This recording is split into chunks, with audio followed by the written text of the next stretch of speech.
Then next we need to look at cost behavior. And cost behavior just refers to how a cost reacts to changes in the level of business activity. So for example, if the company goes from manufacturing 10,000 units to 12,000 units, how will that impact on their costs? First, let's look at fixed costs. Fixed costs remain constant in total regardless of the change in output. So let's say, for example, we have a company and they have fixed costs of R1,000,000 per annum. Regardless of the number of units produced in that year, the fixed cost will remain constant at R1,000,000. So it doesn't matter if they make 1 unit, if they make 20 units, or if they make 1,000 units, the cost will remain constant at R1,000,000. Now, it's important to understand that these fixed costs will only remain constant within the relevant range. So what is the relevant range? It is the normal operating range of the organization within which cost behavior is known. So let's say, for example, the company normally produces anything between 40,000 and 50,000 units per annum. That is their normal operating range. And within their normal operating range, their fixed costs are going to remain constant in total.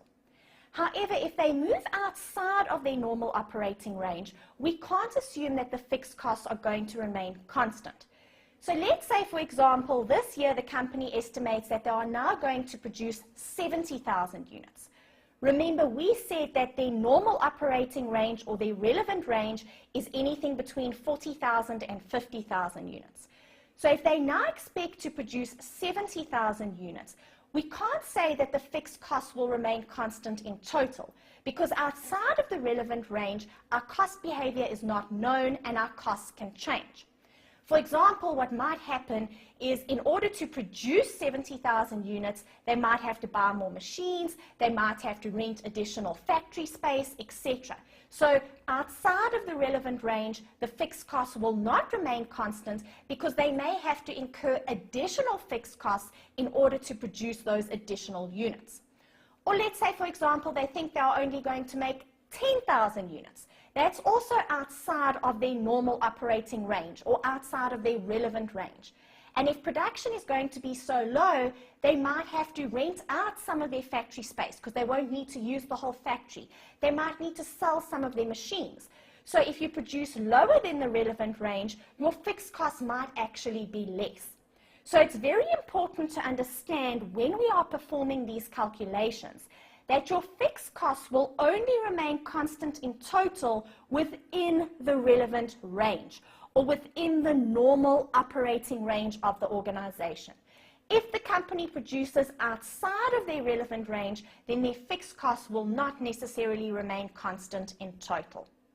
All right, so let's just quickly write down 2 examples over here of fixed costs, just so you can refer back if you are unsure. So factory rent would be a fixed cost. Regardless of the number of units produced in a period, the cost remains constant in total. Insurance would also be a fixed cost.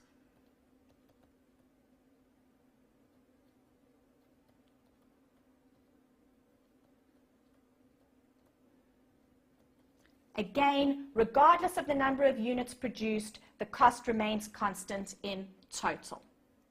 Now, please note, if you are required to perform any calculations with fixed costs, it's preferable to always work with fixed costs in total. So don't try and calculate a fixed cost per unit, just perform your calculations always using fixed costs in total. Then next, we need to look at variable costs. And with variable costs, the cost per unit remains constant, and the total variable cost will change in direct proportion with output. So let's say, for example, we have a variable cost of 10 Rand per unit. That means if the company makes 1 unit, their total cost will obviously be 10 Rand. If they make 20 units, the total cost will then obviously be 200 Rand. If they make 1,000 units, then the total cost will obviously be 10,000 Rand. So you can see the cost per unit remains constant at 10 Rand per unit, but the total cost changes in direct proportion with output. The total cost increases as output increases. Now, an example of variable costs would be direct material.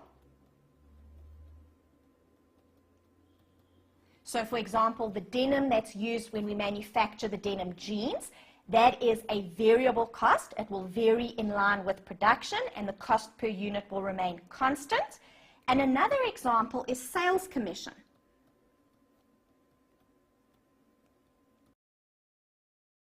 Let's say, for example, you pay your sales staff 10 Rand for every unit that they sell. So the cost per unit remains constant at 10 Rand. However, the total cost is going to change in direct proportion with the number of units sold. The more units that they sell, the higher the total variable cost will be. Now, I told you to work with fixed costs in total, and you are going to work with variable costs per unit. And the logic is the total cost is going to change depending on the number of units that are manufactured or sold during the period. So it makes more sense to work with the cost per unit, and we can then estimate what the total cost is depending on the level of output. So work with fixed costs in total, work with variable costs per unit.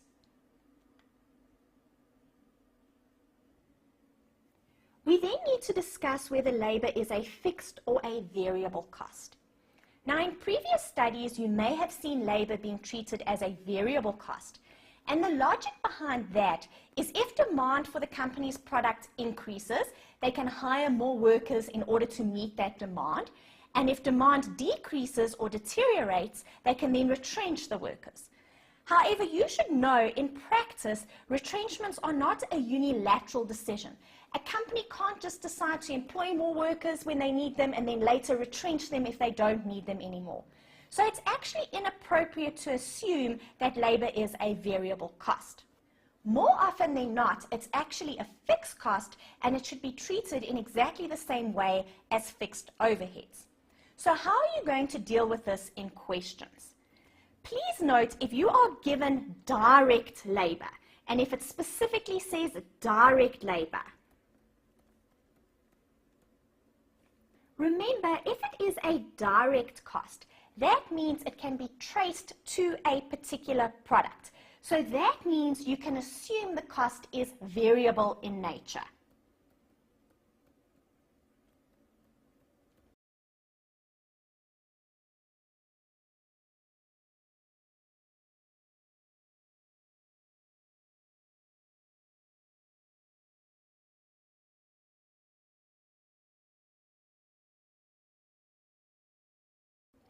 On the other hand, if you are just given a labor cost,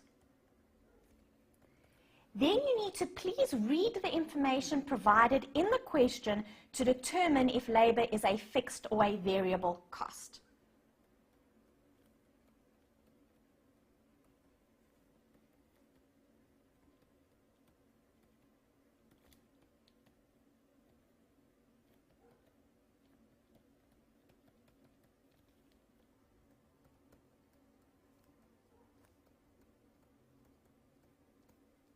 All right, so please don't just assume that labor is a variable cost.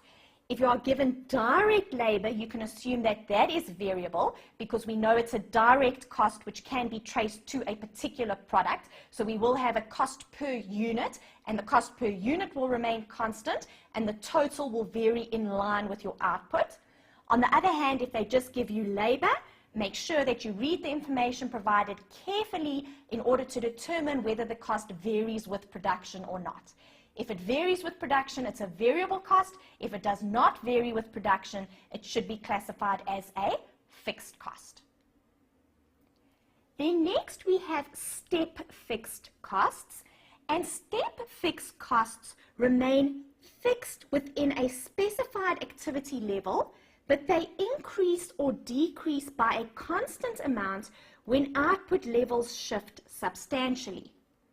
So let's look at the example just below to make sense of this. Assume that a production machine costs 25,000 Rand and each machine can only produce 10,000 units.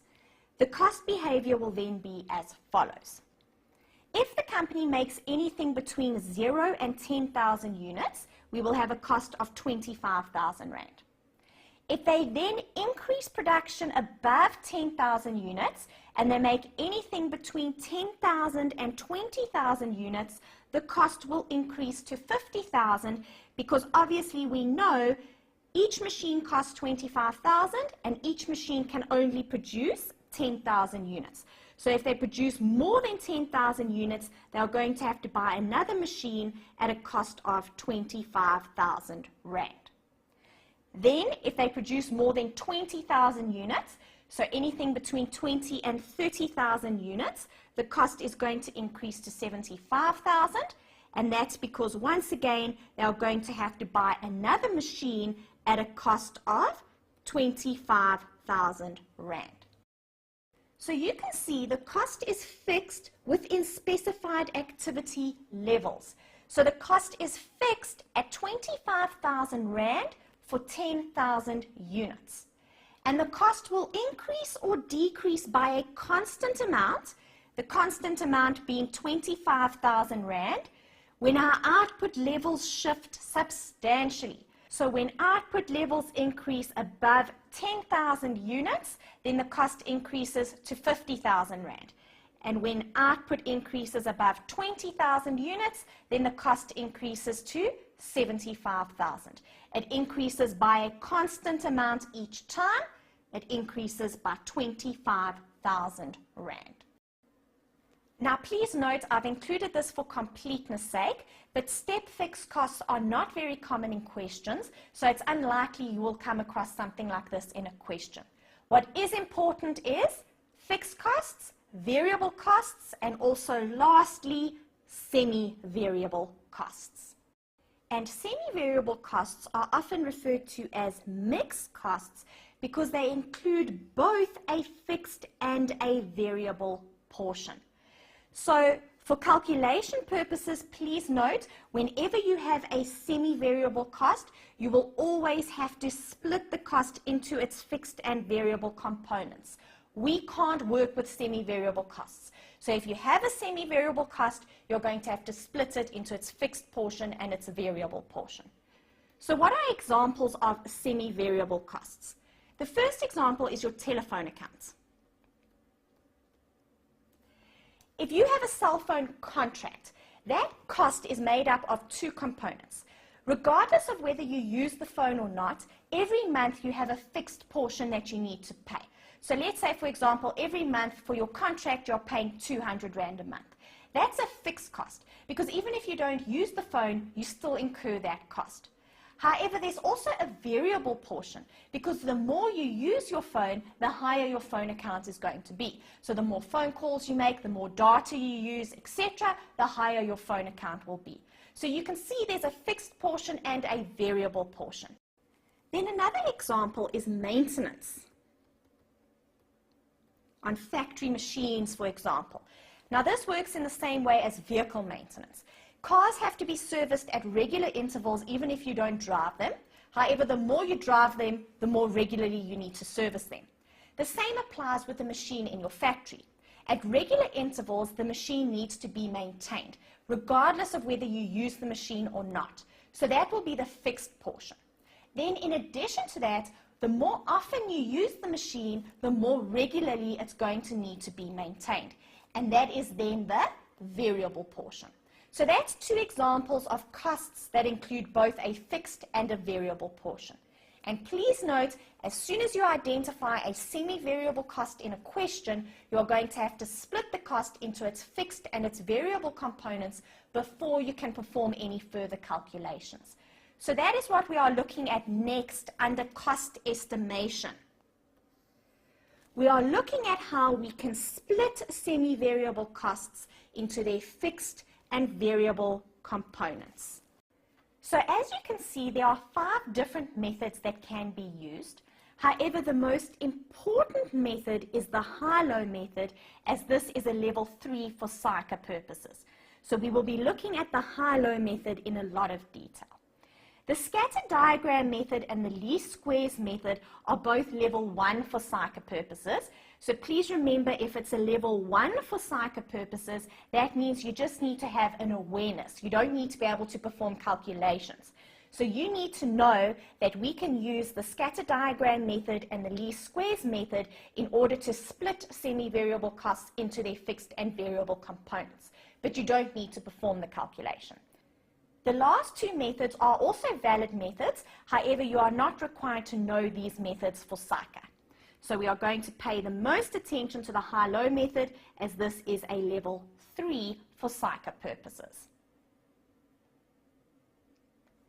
The following information was obtained from the books of Siberian Limited for the 6 months ended 31 December 20X3. So we have information over here from July to December. We've been given the number of units that have been manufactured each month, and we've also been given the total overhead cost. So please note, if this is their total overhead cost, it includes their fixed and their variable overheads, meaning it is a semi-variable cost.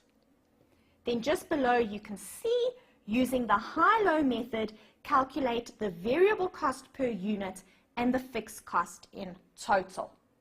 Now, this is not a very difficult calculation. You just need to select the highest and the lowest activity levels. So please note, don't look at the cost. You are looking at the units manufactured, or the activity level, and you select the highest and the lowest. So that's the lowest, that's the highest, together with the appropriate cost. So my low number of units is 14,000, and that's the corresponding cost. And my high is 37,000 units, and that is the corresponding cost. So please note, when you are identifying your high and your low, you look at the activity levels with the corresponding cost. You don't just go and pull out the high and the low cost. Then, you need to make sure that you are working within the relevant range. So remember, the relevant range is just the normal operating range of the organization. So you need to analyze this information that's been provided, and you need to make sure that we are only performing calculations within the relevant range. Now, what you need to identify is each time the company increases production, the cost should increase. So you can see when they increase from 14,000 units to 18,000 units, their total overhead cost increases. That makes sense. When we increase again to 25,000 units, the cost increases. We increase to 30,000 units, again, the overhead cost increases. Increase production to 34,000 units, and the overhead cost increases.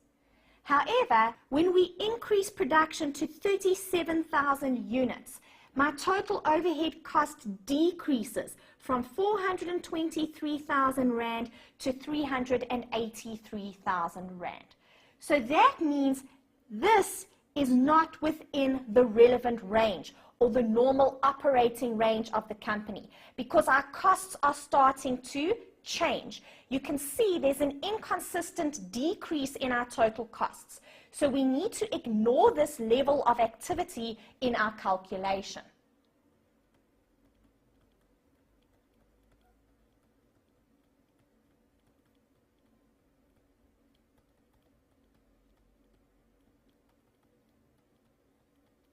So remember, I told you, fixed costs only remain constant within the relevant range.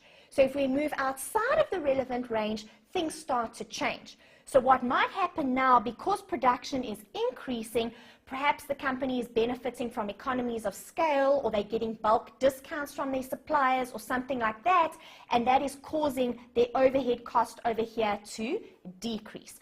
However, that is an inconsistent decrease. It's not in line with all of the other data, so it's outside of the relevant range, and it must be ignored in our calculation.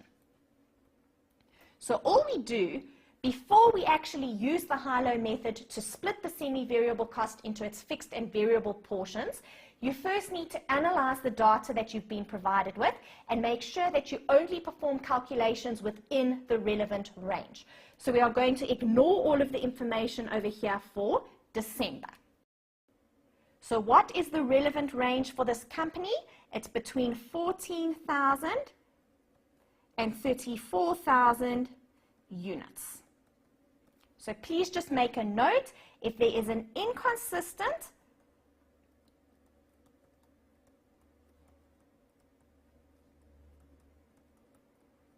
increase or decrease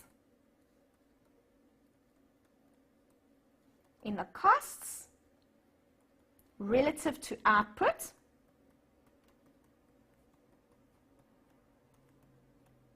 then you should ignore that activity level in your calculation.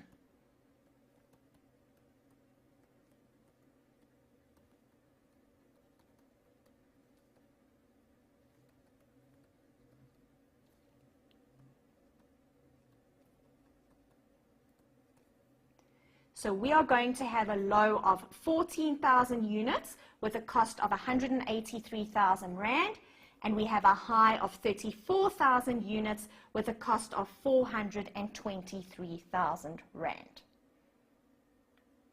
So if you look at the calculation just below, you bring down your number of units and your total overhead cost, the high and the low. So my high number of units is 34,000 with a cost of 423,000, and the low is 14,000 units with a cost of 183,000 Rand. Now this is a simple calculation. You calculate the difference in the number of units and the difference in the total overhead cost. Then if you want to calculate the variable cost per unit, you just take the difference in the cost of 240,000 Rand, you divide by the difference in units, and that will give you your variable cost per unit. Now, how do we know that this portion is variable? Think about this logically. You can't just perform random calculations and know or study this as a rule and say that is then my variable cost per unit. You need to understand the logic behind this calculation. And the logic is as follows. Remember I said to you that your fixed costs remain constant in total. So regardless of the number of units that you produce, your fixed cost remains constant within your relevant range. And that's why we are only working within our relevant range over here. We excluded the one set of data because that was outside of our relevant range. We are only working within the relevant range. And within the relevant range, our fixed costs remain constant in total. We know that. However, this cost over here is not remaining constant.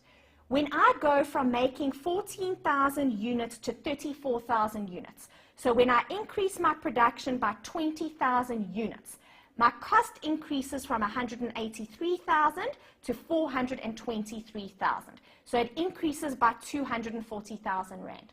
We know that fixed costs do not increase in line with production. So this increase over here must be variable in nature.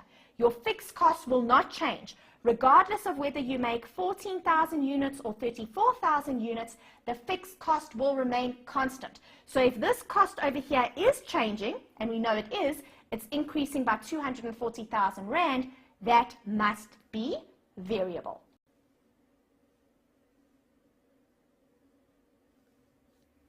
All right, so let's just answer this question here below. How do we know that that portion is variable? Your fixed portion will not change with an increase in output.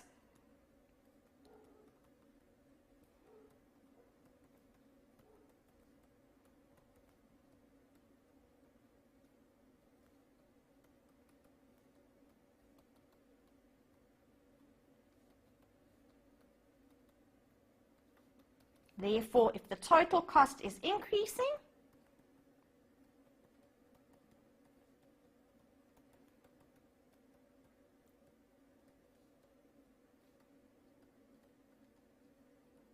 this must be variable.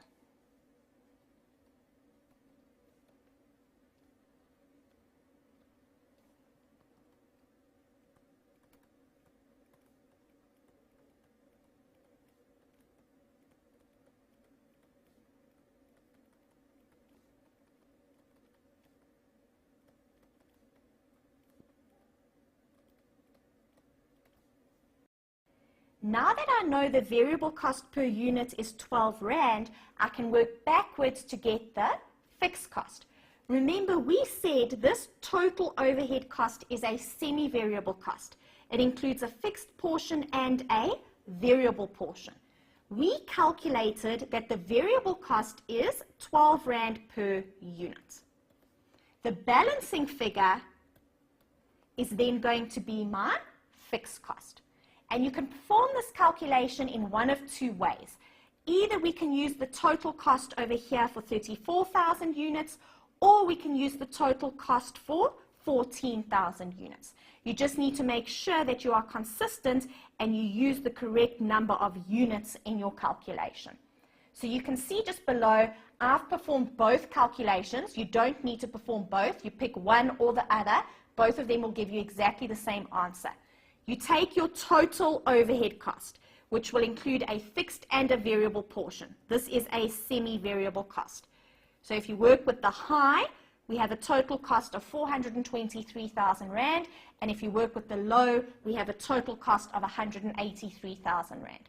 So take the total cost, deduct the variable portion, and that will leave you with your fixed portion. So if I'm working with the high cost, I take my variable cost of 12 Rand per unit and I multiply that by 34,000 units. So that will give me my variable cost. Take the total, deduct the variable, and you'll be left with the fixed. The same logic applies if you are using the low. Take your total cost of 183,000 Rand, deduct the variable portion, which is 12 Rand per unit multiplied by 14,000 units. If you use the low cost, you must use the low number of units. So take the total cost, deduct the variable portion, and you'll be left with the fixed portion.